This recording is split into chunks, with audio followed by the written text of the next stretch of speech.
membahas mengenai alih kode dan campur kode. Adapun anggota kelompok kami terdiri dari 3 orang, yaitu yang pertama Beasi Praisanusi, yang kedua Imade Sujana, dan saya sendiri Nimade Dwi Cahyani. Baik, langsung saja pada pembahasan, yaitu pembahasan yang pertama mengenai definisi alih kode. Apa sih definisi alih kode? Baik, saya akan menjelaskan mengenai apa itu definisi alih kode. Alih kode adalah berubahnya dari ragam santai menjadi ragam resmi, atau juga ragam resmi ke ragam santai. Alih kode diartikan sebagai peralihan dari satu kode ke kode lain atau mencampur kode dalam satu tuturan atau ekspresi yang singkat sekalipun dan membentuk tuturan baru. Alih kode sebagai peralihan atau pergantian atau juga perpindahan dari satu varian bahasa ke bahasa yang lain. Selanjutnya, adapun penyebab terjadinya alih kode.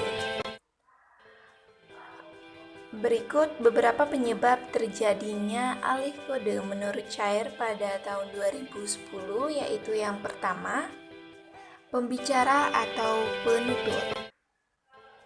Seorang pembicara atau penutur seringkali melakukan alih kode untuk mendapatkan keuntungan atau manfaat dari tindakannya itu. Kemudian yang kedua, ada lawan bicara atau lawan tutur. Alih kode terjadi karena si penutur ingin mengimbangi kemampuan berbahasa si lawan tutur. Kemudian yang ketiga, perubahan situasi dengan hadirnya orang ketiga. Kehadiran orang ketiga atau orang lain yang tidak berlatar belakang bahasa yang sama dengan bahasa yang sedang digunakan oleh penutur dan lawan tutur dapat menyebabkan terjadinya alih kode. Kemudian yang keempat, perubahan dari formal ke informal atau sebaliknya. Nah, perubahan formal ke informal terjadi karena adanya perubahan situasi. Percakapan dimulai dalam bahasa karena tempatnya di kantor, dan yang dibicarakan adalah surat, jadi situasinya formal. Namun begitu, yang dibicarakan bukan lagi tentang surat, melainkan tentang pribadi orang yang disurati, sehingga situasi menjadi tidak formal. Terjadilah alih kode.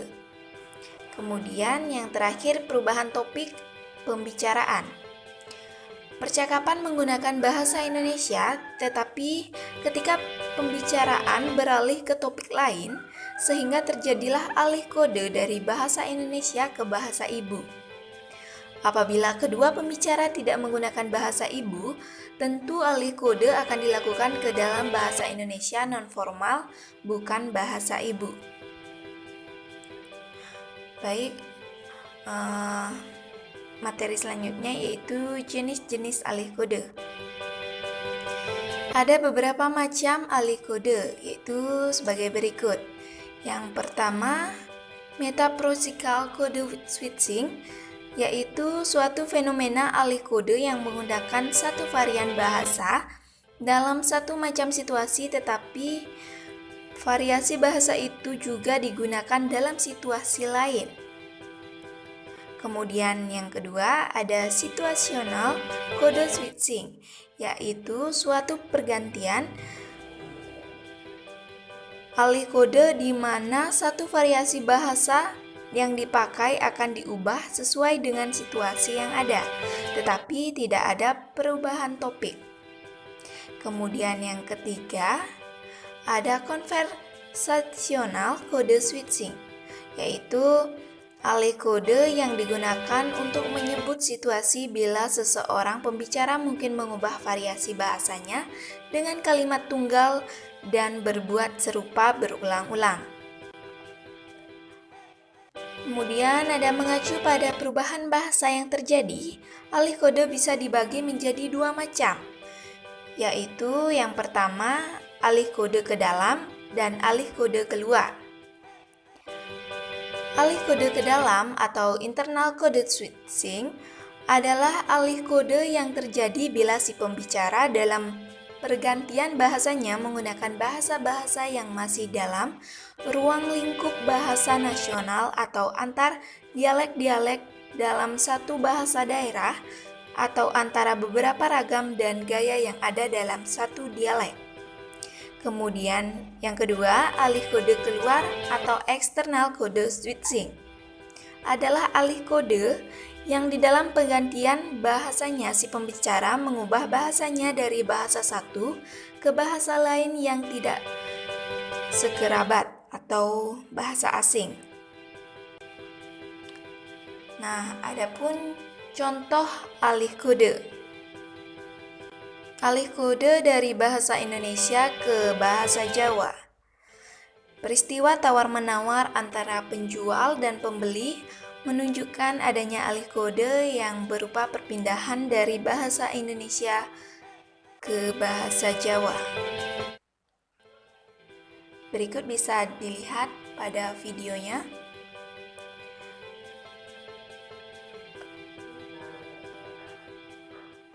Definisi campur kode.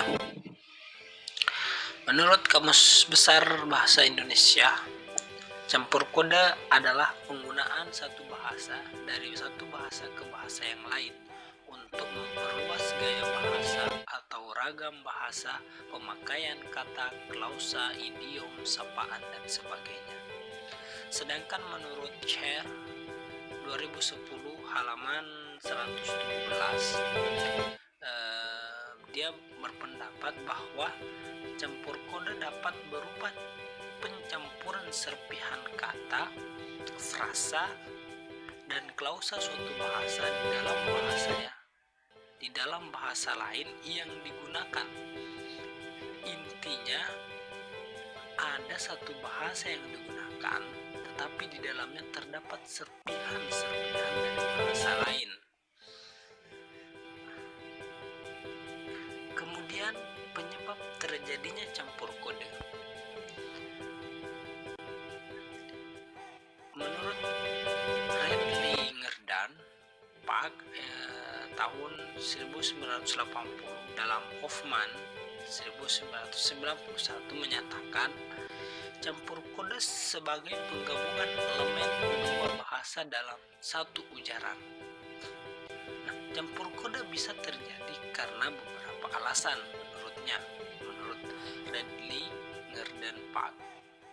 Yang pertama menurutnya adalah karena anak baru menguasai satu bahasa dengan baik dan belum menguasai bahasa lain, sehingga anak akan mencampur kode yang dipakai dengan bahasa yang lebih dikuasai. Kemudian penyebab kedua adalah campur kode juga dilakukan jika bahasa yang dibutuhkan belum ada, sehingga pembicara mencari istilah yang dibutuhkan di bahasa lain. Kemudian yang ketiga, apabila suatu kata yang digunakan lebih kompleks dari istilah di bahasa lain, maka anak akan mencampur istilah yang dipakai dengan istilah lebih lain yang lebih mudah. Kemudian yang keempat adalah apabila anak diberikan input dalam bahasa campur, maka dia cenderung akan mendapat dengan bahasa campur. Itu penyebab terjadinya campur kode. Kemudian jenis-jenis campur kode.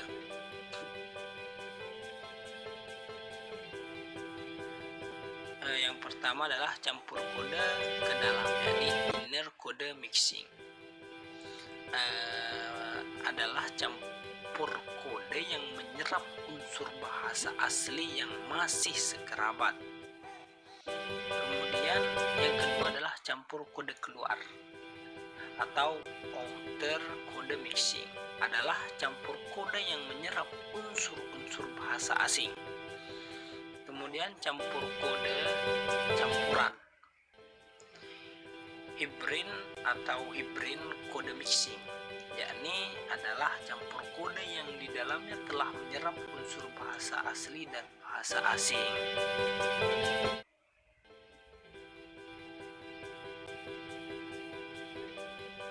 Adapun contoh terjadinya campur kode bisa dilihat dari PPT yang ditampilkan.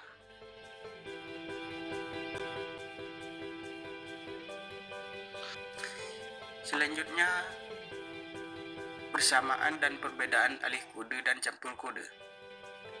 Persamaan alih kode dan campur kode adalah dua peristiwa yang lazim terjadi dalam masyarakat multilingual dalam menggunakan dua bahasa atau lebih. Akan tetapi, terdapat perbedaan yang cukup nyata, yaitu alih kode terjadi dengan masing-masing bahasa yang digunakan masih memiliki otonomi masing-masing yang dilakukan dengan sadar dan disengaja karena sebab-sebab tertentu. Sedangkan campur kode adalah sebuah kode utama atau kode dasar yang digunakan memiliki fungsi dan otonomi. Sedangkan kode yang lain yang terlibat dalam penggunaan bahasa tersebut hanyalah berupa serpihan saja, tanpa fungsi dan otonomi sebagai sebuah kode. Unsur bahasa lain hanya disisipkan pada kode utama atau kode dasar. Kalender membedakan alih kode dan campur kode dengan apabila dalam suatu peristiwa tutur terjadi peralihan dari satu klausa suatu bahasa ke klausa bahasa lain disebut sebagai alih kode.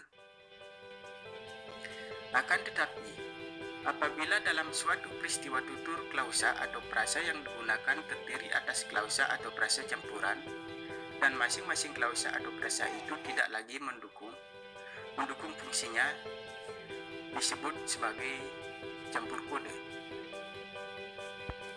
Baik, itu tadi pemaparan materi dari kelompok 5.